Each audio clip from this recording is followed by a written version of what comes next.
नमस्कार, मी श्वेता भालेकर परब. आपण पाहताय TV9 मराठी. सुरुवातीलाच एक महत्त्वाची बातमी समोर आलेली आहे. पटोले थोरात नाराजी नाट्याची काँग्रेस हायकमांडनं आता दखल घेतलेली आहे. दोन्ही नेत्यांमधल्या नाराजी नाट्याचा अहवाल काँग्रेस हायकमांडनं आता मागवलाय. केरळचे काँग्रेसचे नेते रमेश चेन्थिला रविवारी मुंबईमध्ये येणार आहेत. रमेश चेन्थिला यांच्याकडून अहवाल काँग्रेस हायकमांडला दिला जाणार आहे.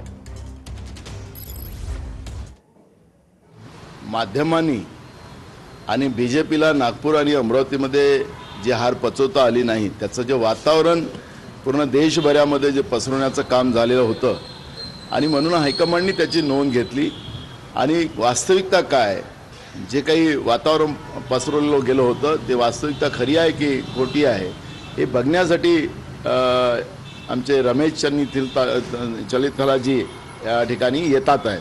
त्यांची तारीख आज मी फायनल होईल त्या तारखेप्रमाणे ते येतील आणि आखरी या सगळ्या विषयावर कारण की आज आपण पाहिलं की मग राजस्थान असेल अनेक राज्यात असेल या राज्यामध्ये असंच काँग्रेसला बदनाम करण्याचा सातत्यानं प्रयत्न होतो जिथं कुठलाही वाद नाही आणि म्हणून हे सगळे याच्यावरची चर्चा रायपूर या ठिकाणी काँग्रेस पक्षाचं राष्ट्रीय जे अधिवेशन होते आहे त्या विषयावर त्या ठिकाणी चर्चा पण होणार आहे आणि म्हणून हे सगळं वस्तुस्थिती जे माध्यमाच्या माध्यमातून पसरवण्यात आली होती त्याच्यातली खरी वस्तुस्थिती काय आहे ते बघण्यासाठी या ठिकाणी ते येतात आहेत.